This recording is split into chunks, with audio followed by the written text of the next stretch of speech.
आइए, सुनिए, देखिए, समझिए सनातन सत्य। जैसी दृष्टि वैसी सृष्टि, दृष्टि विज्ञान। कुदरत, कुदरती रचना एवं कुदरत के कानून से शाश्वत सुख की प्राप्ति। जोधपुर के परम पूज्य महात्मा उपासक प्रोफेसर डॉक्टर सोहन राज तातेड़ के निर्देशन में सनातन सत्य। जैसी दृष्टि वैसी सृष्टि, दृष्टि विज्ञान।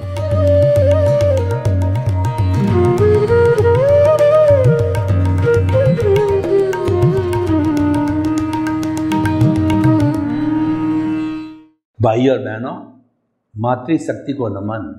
आज का हमारा अति उत्तम विषय आरंभ, समारंभ, सरंभ। यानी कि हम किसी भी तरह की हिंसा करते हैं, उसके अंदर ये त्रिवेणी का उपयोग होता है, आरंभ, समारंभ और सरंभ। ये हमको समझना पड़ेगा और इनको जो है हम व्याख्या करने पर ये पाएंगे कि कुल मिलाकर के 108 तरीकों का उपयोग करके किसी भी प्रकार की हिंसा की जा सकती है। और वह हिंसा कहाँ से प्रारंभ होती है, उसका उद्गम कहाँ है, उसके ये हमने 3 जो है वो स्टेप्स लिए हैं। एक तो सबसे पहले होता है कि सरंभ। सरंभ का अर्थ होता है कोई भी हिंसा का कार्य, कोई भी हिंसा करने की प्रवृत्ति जो ही हमारे मस्तिष्क के अंदर आती है तो वो सरंभ कहलाता है। उदाहरण के तौर पर व्यक्ति सोचता है मन में कि मुझे करोड़पति बनना है, तो उसको करोड़पति बनने के लिए जिस लाइन का वो एक्सपर्ट है, जिसमें उसका अनुभव है, उस लाइन की वो फैक्ट्री लगाना चाहता है।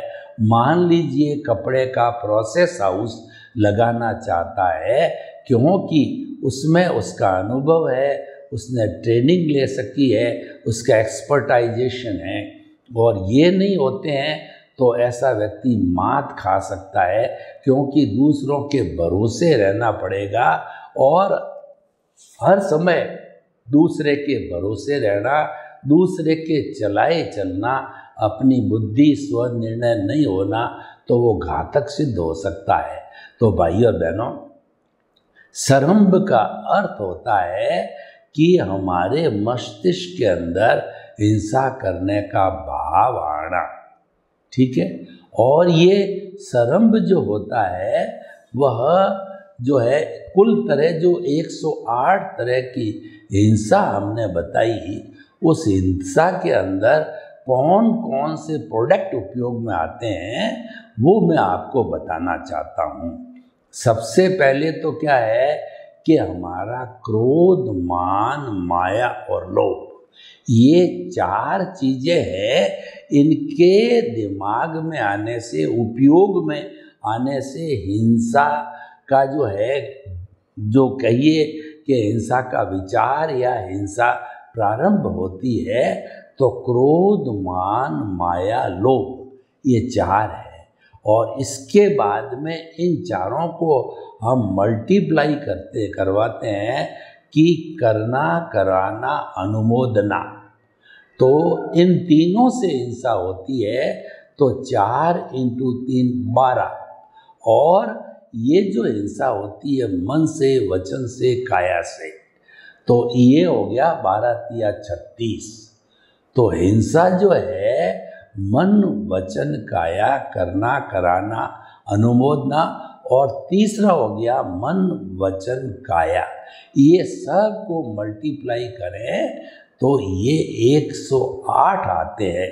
अब इसके विरुद्ध में देखिए कि हमारी माला यानी भगवान की जो भक्ति, यानी भगवान के जो गुण हैं, वो 108 तरह के होने के कारण 108 तरह की माला है, फेरी जाती है। उसके विपरीत में हम देखें कि इसका विपरीत कार्य जो हिंसा है वह भी 108 तरीके से की जाती है, और उसके अंदर जो उपयोग में आता है सरंभ, आरंभ, समारंभ।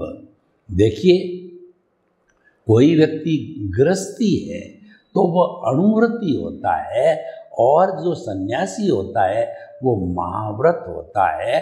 वो महाव्रत होता अहिंसा, सत्य, अचौर्य और ब्रह्मचर्य और अपरिग्रह, ये 5 महाव्रत है। उसके अंदर उसको किसी प्रकार की हिंसा करने की छूट नहीं है।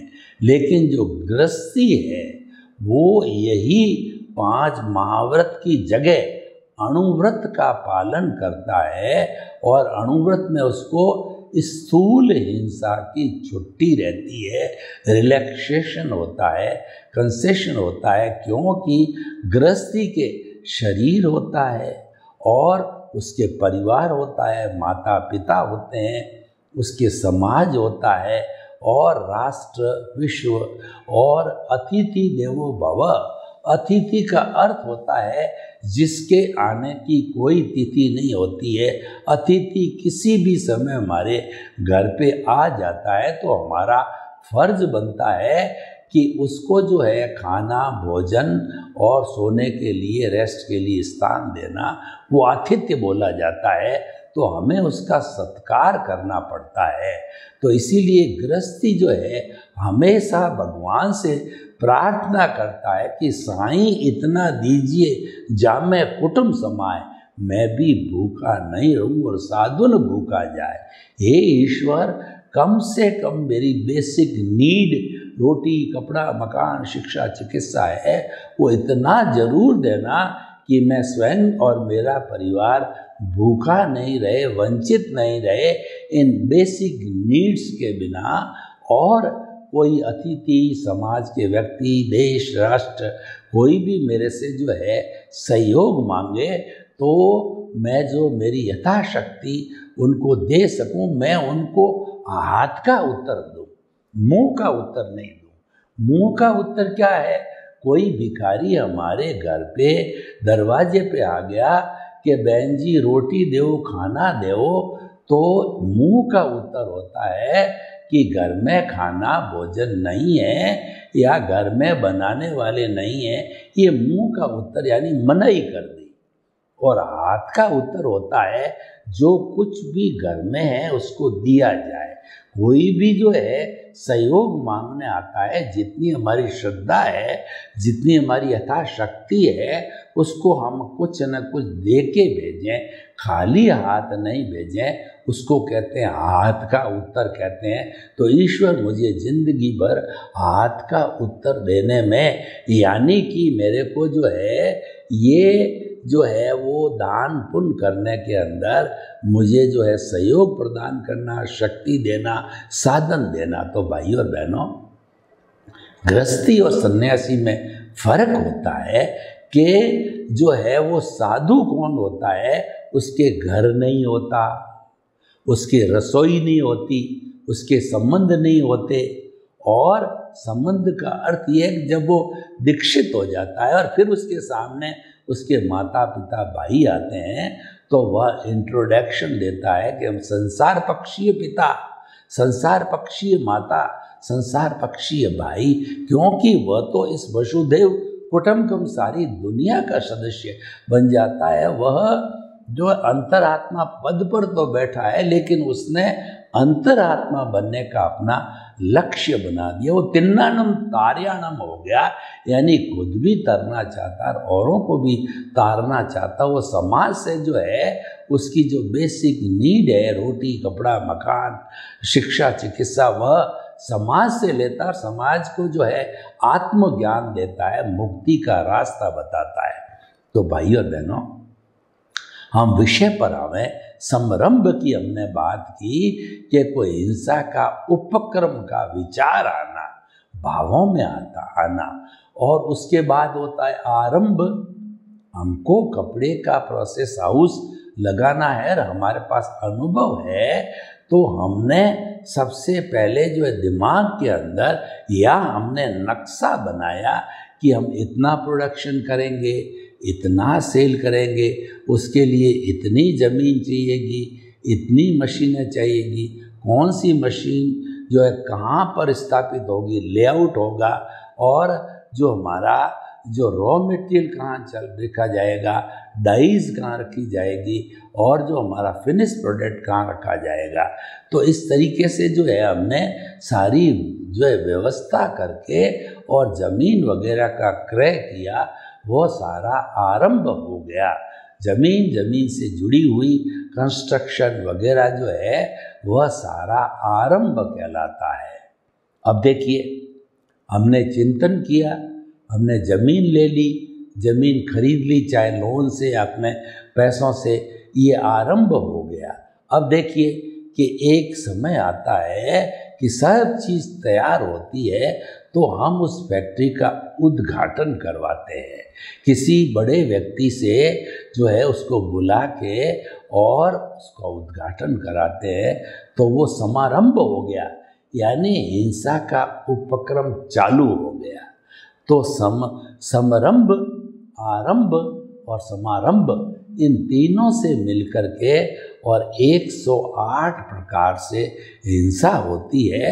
लेकिन गृहस्थी को जो है वह स्थूल हिंसा करने की छूट होने के कारण उसको अणुव्रत जो है मिलता है, और उसके लिए ये निर्देश है कि वह भी स्थूल हिंसा का जो है छूट लेने के बाद भी जो है वो ध्यान रहे कि इच्छा परिमाण होना चाहिए। ऐसा नहीं कि अंधाधुन उसका दुरुपयोग करे। जितनी आपकी आवश्यकता है, इच्छा परिमाण। इच्छा परिमाण का अर्थ ये हुआ कि आपके परिवार के भरण पोषण के लिए, अतिथि देवो भव के लिए जितना आवश्यक है उतना अर्न किया जाए और उतना ही संग्रह किया जाए। उसके अतिरिक्त जरूरत नहीं है, क्योंकि आगे पीछे हरि खड़े और जब मांगे जब दे। आपको संग्रह करने की क्या जरूरत है। लेकिन फिर भी क्या होता है, हर व्यक्ति का अपना अपना पुण्योदय होता है, पापोदय होता है। अगर पुण्योदय होता है, पुण्य उदय में आता है, तो ये उपक्रम करने के बाद में उसको आवश्यकता से 10 गुना 100 गुना आमदनी हो जाती है। तो ऐसी सूरत के अंदर जो आवश्यकता की पूर्ति के बाद का जो धन है उसको लोक कल्याण, जगत कल्याण, जय जगत है और परोपकार में लगाना चाहिए।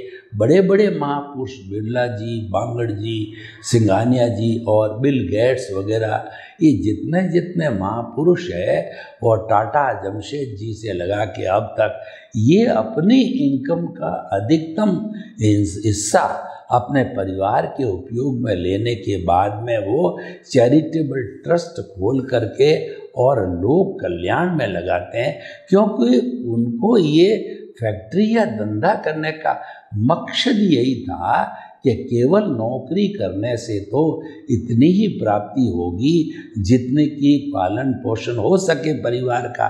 लेकिन हम चाहते हैं कि दुनिया में आए हैं, कुछ परोपकार का काम करके जाएं। तो ऐसी स्थिति के अंदर, और हमारा पुण्योदय भी काम करता है, तो कोई भी धंधा या फैक्ट्री लगाई जाती, उसके अंदर मुनाफा बहुत अधिक हो जाता है। तो that all should go in the charity, और वह चैरिटी में नहीं जाता है, फिर वो ग्रीड की डेफिनेशन में चला जाता है। तो हमारे 2 पक्ष बन गए। नीड जायज़ है, नीड की पूर्ति करना चाहिए, नीड के लिए काम करना चाहिए, और नीड के लिए काम न करे तो वो कायरता कहलाएगी कि व्यक्ति अपने परिवार का भी भरण पोषण नहीं कर सकता, तो ये गलत हो जाएगा। परंतु हमको ग्रीड में नहीं जाना है। ग्रीड का अर्थ होता है हमको आवश्यकता नहीं है और आप संग्रह करते रहो, संग्रह करते रहो, संग्रह करते रहो, इसको कहते हैं परिग्रह।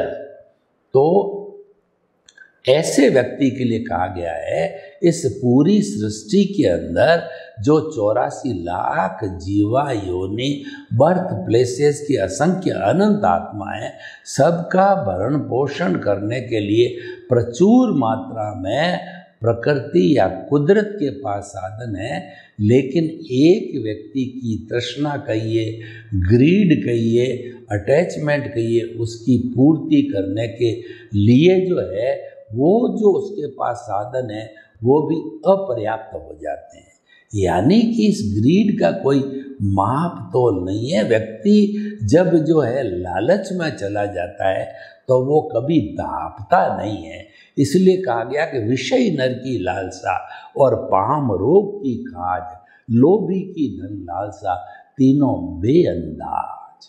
मतलब जो विषयी व्यक्ति होता है वो अपने वीर्य का आनंद करता है, कमज़ोर हो जाता है, परंतु वह उस दुर्व्यसन के जो वशीभूत होकर के सारा हवश के रूप में अपना नुकसान कर रहा है।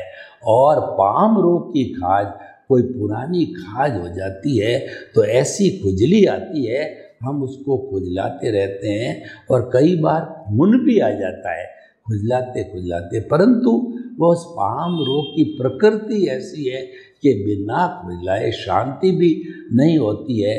विषयी नर की लालसा, पाम रोग की खाज, लोभी की धन लालसा, तीनों बेअंदाज। लोभी है, उसको कोई आवश्यकता नहीं, एक घर आवश्यक है 10 घर बना रहा है, एक कार आवश्यक है 50 कारें रखी है, 10 ड्रेसें आवश्यक है 100 ड्रेसें रखी है, और 5 जोड़ी शूज़ सफिशिएंट है तो उसने 50 जोड़ी शूज़ रखे हुए। इस तरीके से लेवलिशली जो है वो सारा उसने परिग्रह कर रखा है, वो गलत है, वो ग्रीड की डेफिनेशन में आता है। तो भाई और बहनों, जो आज का विषय लिया गया है आरंभ, समारंभ और सरंभ है, ये हिंसा करने के आयाम हैं, ये समझने के लिए किया गया है। गृहस्थी को करना पड़ता है, ये उसकी मजबूरी है, लेकिन फिर भी सब कुछ लिमिट में होना चाहिए। नीड से ग्रीड के खाते में नहीं जाना चाहिए। नीड पूर्ति होने पर परोपकार, जगत कल्याण, लोक कल्याण के खाते में जाना चाहिए। और वैसे भी देखें तो एक मानव पर 4 तरह के ऋण होते हैं। पहला जो ऋण होता है देव ऋण होता है, दूसरा जो होता है पितृ ऋण होता है, और तीसरा जो है गुरु ऋण होता है, और चौथा जो है समाज ऋण होता है। तो इन ऋणों को उतारने के लिए हमें तन की सेवा, मन की सेवा और धन की सेवा। धन कहाँ से आएगा? जब हमारी नीड की पूर्ति करने के लिए अतिरिक्त बचेगा तभी तो जो है वो धन आएगा परोपकार के लिए। बच्चों का पेट नहीं भर रहा है, बच्चों की जो एजुकेशन नहीं हो रही है, बच्चों के लिए घर की व्यवस्था नहीं हो रही है, बच्चों के लिए शादी की व्यवस्था नहीं हो रही है, यानी नीड की पूर्ति नहीं हो रही है और आप डोनेशन कर रहे हो, यह गलत है। ये हमारे शास्त्रों में मान्य नहीं है, समाज ने इसको मान्य नहीं किया, क्योंकि आपकी प्रथम प्राथमिकता तो आपके परिवार को सेटल करना है, पांवों पर खड़ा करना है, वरना वो परिवार भटक जाएगा, गलत रास्ता ले लेगा, जिसके लिए आप जिम्मेवार होंगे। तो भाई और बहनों, हम आपको बताना चाहते हैं कि हम इस तरीके से जो इस विषय के माध्यम से आरंभ, समारंभ और सरंभ के माध्यम से जो है हम अंकुश लगाना चाहते हैं, इच्छा परिमाण करना चाहते हैं। हम नीड को जायज़ ठहरा करके, ग्रीड को नाजायज़ ठहरा करके इच्छा परिमाण करना चाहते हैं, और उसकी सुपर स्थिति होती है, वह संतोष कहलाती है। तो हम जो है 4 ऋणों की बात कर रहे थे। तो पहला ऋण हो गया हमारा देव ऋण, जो हमारे भगवान इष्ट देवता होते हैं, उनका हमारे पर ऋण है, क्योंकि वो हमारे बुरे समय में सहायता करते हैं, हमारी मनोकामना पूरी करते हैं और हमारे पे एक सुरक्षा कवच बना के रखते हैं। तो उनका ऋण है। हम उनके भावों के द्वारा भक्ति करके उनके नाम का स्मरण करते और द्रव्य रूप में उनको अगरबत्ती है, उनको धूप है, बत्ती है, ये जो सुगंधित चीज़ें अर्पित करके पूजा करके, उपासना करके हम देव ऋण उतार सकते हैं। उसके अंदर द्रव्य पूजा और भाव पूजा, वो दोनों तरह से उपयोग किया जा सकता है, तो उससे हमारा देव ऋण उतरता है। दूसरा ऋण होता गुरु ऋण। गु का मतलब अंधकार, रू का अर्थ दूर करने वाला। गुरु वह व्यक्ति होता है जो हमारे अज्ञान रूपी अंधकार को दूर करता। अज्ञान जो है हमको शाश्वत सुख प्राप्त नहीं होने देता, मुक्ति में जाने नहीं देता, भवांतर में 84 में हमको भटकाता है। और जब ये नाश होता है संपूर्ण रूप से, एक भी इसके जड़ का परमाणु बाकी नहीं रहता है, तो हम सिद्ध बुद्ध और मुक्त बनते हैं। तो ऐसा हमारा गुरु होता है। गुरु हमको ज्ञान देता है। ज्ञान को प्रकाश की संज्ञा दी गई है, उसको दिए की संज्ञा दी गई है। घना शताब्दियों का अंधेरा हो और एक मिट्टी के दिए को उस समय जो है जला दिया जाए तो वो अंधेरा गायब हो जाता। यानी अंधकार को भगाने के लिए, अज्ञान को भगाने के लिए ज्ञान का सहारा लेना चाहिए, सरस्वती माँ का सहारा लेना चाहिए। तो गुरु का ऋण है, गुरु हमको ज्ञान देता है, उसका ऋण उतारने के लिए उसकी सेवा करनी चाहिए। और हमारे शास्त्रों में 9 तरह से सेवा की जाती है, उससे पुण्य का अर्जन होता है। वो सेवाएं हैं अन्न पुण्य, पान पुण्य, लयन पुण्य, शयन पुण्य, मन पुण्य, वचन पुण्य, काया पुण्य, नमस्कार पुण्य। इन 9 जो है पुण्यों से, साधनों से हम गुरु की सेवा करके अपना गुरु का ऋण उतारते हैं। तो देव ऋण और दूसरा गुरु ऋण, तीसरा पितृ ऋण। माता पिता हमको इस दुनिया में लाए, माता पिता गृहस्थ के भगवान होते हैं। वो बच्चों का पालन पोषण करते हैं। जन्म से जो है उनके पैरों पर खड़ा रहने के लिए वो अपने जीवन का पूरा त्याग करते हैं, तो उनके इस त्याग को हम भुला नहीं सकते। तो हमारा पितृ ऋण है। पितृ ऋण को उतारने के लिए माता पिता का जो है चित्त समाधि पहुँचे, उनके भोजन, वस्त्र या दान पुण्य की जो इच्छा रहती है उनकी पूर्ति करके, माता पिता की जो इच्छा है उनकी पूर्ति करके पितृ ऋण को उतारा जा सकता है। और चौथा जो है समाज का ऋण होता है। समाज हमको पहचान देता है, बढ़ाता है, प्रोत्साहन देता है और हम सामाजिक प्राणी हैं, समाज में ही जीते हैं। मनुष्य एक क्षण भी बिना समाज के नहीं जी सकता। अगर वो कहे कि मैं साधना करने के लिए हिमालय की गोद में जा रहा हूँ, तो वहाँ पर भी उसको समाज चाहिएगा, रोटी चाहिएगी, कपड़ा चाहिएगा, पानी चाहिएगा, शेल्टर चाहिएगा, वाइल्ड एनिमल से वहाँ भी समाज चाहिए।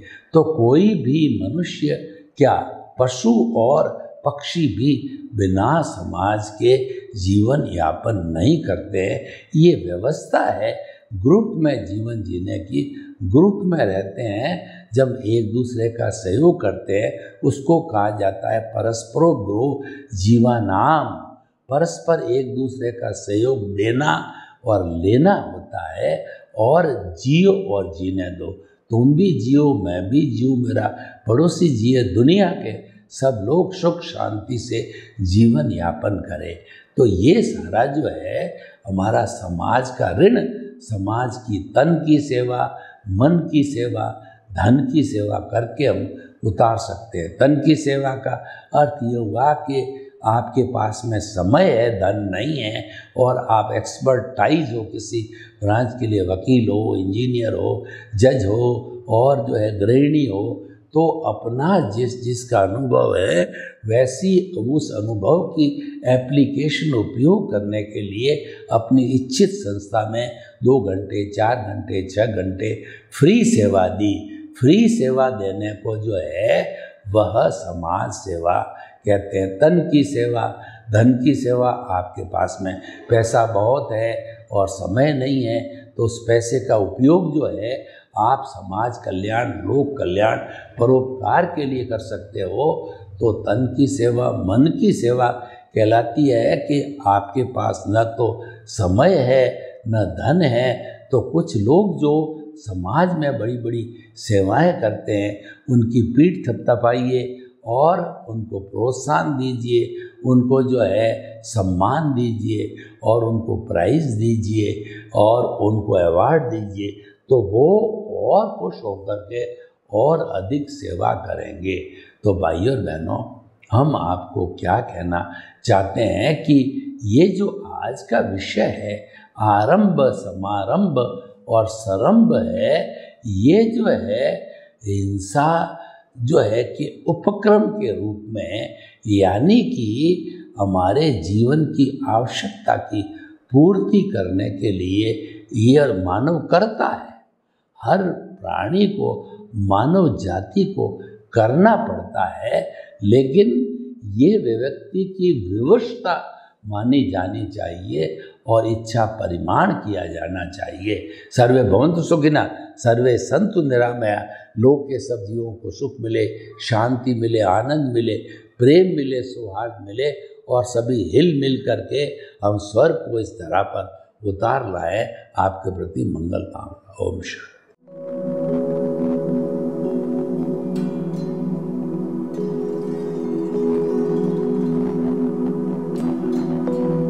एक ऐसा अंतर्राष्ट्रीय ख्याति प्राप्त मानव जो गुरु प्रेरणा से पिछले 20 वर्षों से वानप्रस्थ जीवन जीते हुए 24 घंटे मानवता की सेवा में संलग्न है।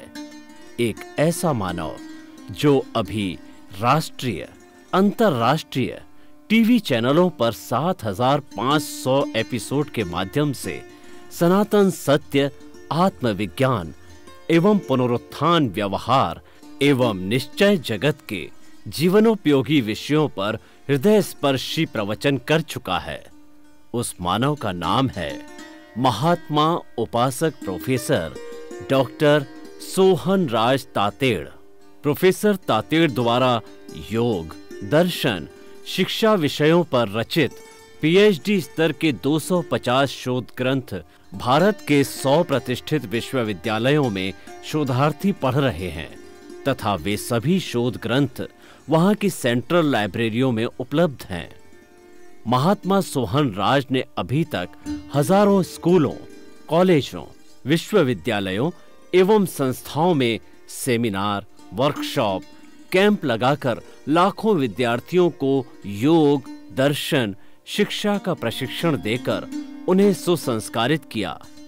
डॉक्टर तातेड़ ने भारतीय संस्कृति उत्थान के 4000 से अधिक समसामयिक विषयों पर आर्टिकल लिखकर ऑनलाइन जर्नल, पत्रिकाओं, वेबसाइट्स पर प्रकाशित किया, जिसका उपयोग लाखों पाठक कर रहे हैं। उपासक तातेड़ के 5000 से अधिक आज का सुविचार, आज का शुभ संदेश, आज का मंगल भावना योग आदि चिंतन websites, Twitter, blogger, Facebook, YouTube माध्यमों से लाखों लोग अपना जीवन निर्माण कर रहे हैं। मानवता के मसीहा ऐसे महामानव महात्मा सोहन राज तातेड़ के प्रोफाइल को अभी तक विश्व के 20 लाख दर्शक यूट्यूब पर, 12 लाख गूगल पर एवं लाखों दर्शक फेसबुक, ब्लॉगर, ट्विटर और इंस्टाग्राम पर देख चुके हैं।